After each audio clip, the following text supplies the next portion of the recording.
Thomas, and I will explain you today how complex adaptive systems start becoming more important for our scientific development. We need to start first understanding that modern knowledge belongs to interdisciplinary, it's an interdisciplinary form of knowledge, most of it. So, what happened? Now we look again to history of science. What happened? With the creation and advance of multiple areas of knowledge, applying these reduction and simplification principles explained in the previous video, in the 19th century, interconnections between these different areas started happening. Then later in 20th century, maybe beginning, late 19th century. But from that time on, there has been a lot of mix between areas. So some little examples. Biophysics. So apply approaches and methods traditionally used in physics to study biological phenomena. In the heart, in the brain, electrical or whatever. In that side, you can easily look at these things in Wikipedia and know more. I'm just mentioning because I want to give examples. Or biochemistry is exploring the chemical processes within and related to living organisms. Or econophysics, which applies theories and methods from physics in order to solve problems in economics.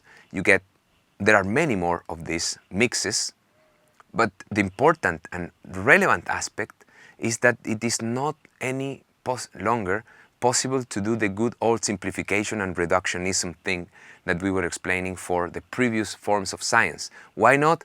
Because at least you have to mix here two elements, and maybe you might mix more of them. So several simple things might not be that simple anymore.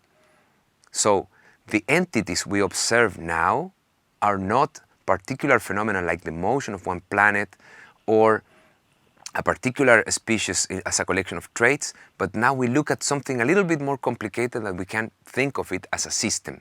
It's the thing that I want to explain is already something that has interconnections inside. So it is already a system. So let's go to explain a little bit of system thinking then. A simple example. A society, what is it composed of? We can say it's composed by people, institutions. There are private and public institutions. There is infrastructure that sustain the happening of the society. There is culture, a very important aspect. There is an environment in which the society is living on. And all these things are completely different from each other. People are not institutions, institutions are not culture, infrastructure is not environment, and so on. But all these things must be taken into consideration. So that's why theories about what societies are try to collect the most relevant variables, and any way you want to do this, if you want to check what are the most relevant variables of a society, you will not end up with a small set of features. Because if you take a too small set of features or entities, you will end up with a very, very coarse description.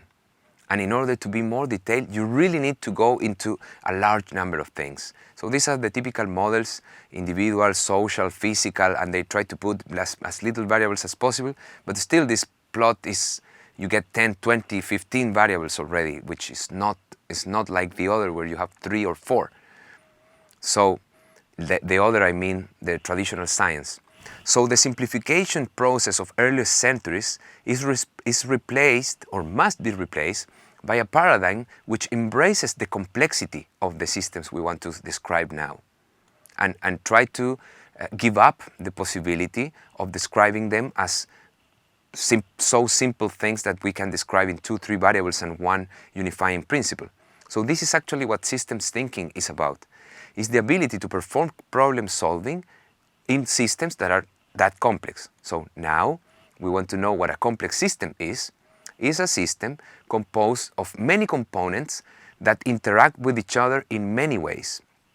This is completely different, for example, to planets, where the only type of interaction we have different planets, but they are all same planet. So maybe you can have stars and planets, you have 2 types of different things, but in regards to the motion, the relative motion, all what matters is gravity, and all what matters in that respect is mass. So a planet and the sun, it might be the same thing for this kind of thinking, for traditional scientific thinking, and the only interaction they have is gravitational force, no more.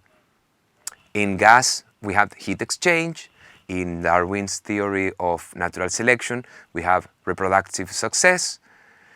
But in a complex system and in systemic thinking, we need to take into consideration that things have, by nature, important differences that make them interact differently.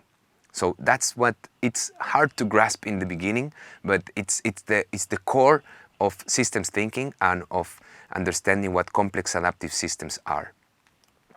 So if the complex system we are analyzing is able to undergo behavioral or structural changes, as it happens in natural selection indeed, or in societies, that they change, the behavior of a society changes, or it changes structurally, maybe, for example, with a huge migration of one type of population to another country, the society is going to change because everything is going to be affected. There's different people, the institutions maybe that were smaller before now will become larger, the infrastructure will be occupied in a different way, the cultures mix, the environment changes.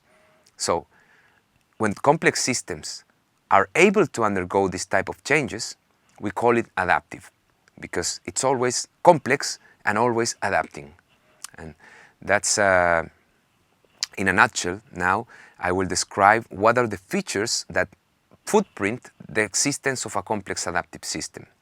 So, and these features rarely or never are exhibited by traditional scientific thinking about phenomena. So traditional systems is the way I summarize it in the text, but in traditional science, rarely or never we look at situations or phenomena that exhibit the following features.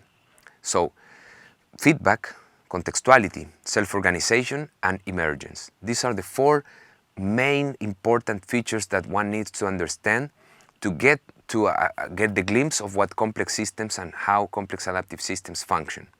So if you understand how they come about, these features, you will have a very important tool to apply scientific thinking.